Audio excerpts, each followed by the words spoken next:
It's 2010, and Justin Bieber is quickly becoming the most famous kid on Earth.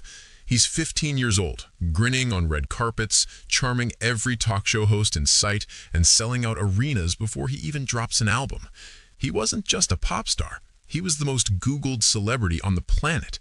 He was so big that they invented a word to describe just how crazy kids would act, passing out, screaming, and having panic attacks just from being near him.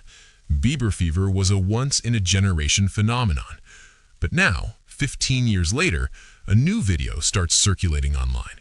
Justin stands by the beach, hunched over in a hoodie, looking tired and exhausted as he's surrounded by paparazzi with phones in his face. He yells at them, but instead of recognizing his cries for help, the world laughs. It's haunting. When you take a closer look at how Justin Bieber became a shell of his former self, the story isn't just tragic, it's a story of how his life was never his. Behind the smiling interviews and the record sales, there was a pipeline of exploitation that eventually broke him. This is the story of how one of the biggest pop stars of all time had his life stolen by the managers, the executives, and the so-called mentors who saw him as a product, not a person. On March 1st, 1994, Justin Drew Bieber was born in London, Ontario. It wasn't exactly a place of opportunity. His parents were teenagers, and at the moment of his birth, his father was sitting in a jail cell. His mother, Patty Millett, had survived a life of trauma and was raising Justin on welfare, scraping by on $9,000 a year. But even as a toddler, it was obvious Justin was a prodigy. By age 2, he was drumming with professional timing. By age 4, he was teaching himself guitar. Music was his escape.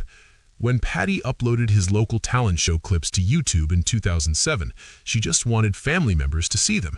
She inadvertently created the blueprint for every social media star that followed. As the views racked up, the industry came knocking. Patty was skeptical, but one man refused to take no for an answer: Scooter Braun. He was only 26, and he saw in Justin a gold mine. He flew the 13-year-old to Atlanta to meet Usher, and soon Justin signed a 360 deal, a contract that essentially gave the industry control over every aspect of his life. By the time Baby dropped in 2010, the fever was at a breaking point. But while the world was obsessed, the media was becoming predatory.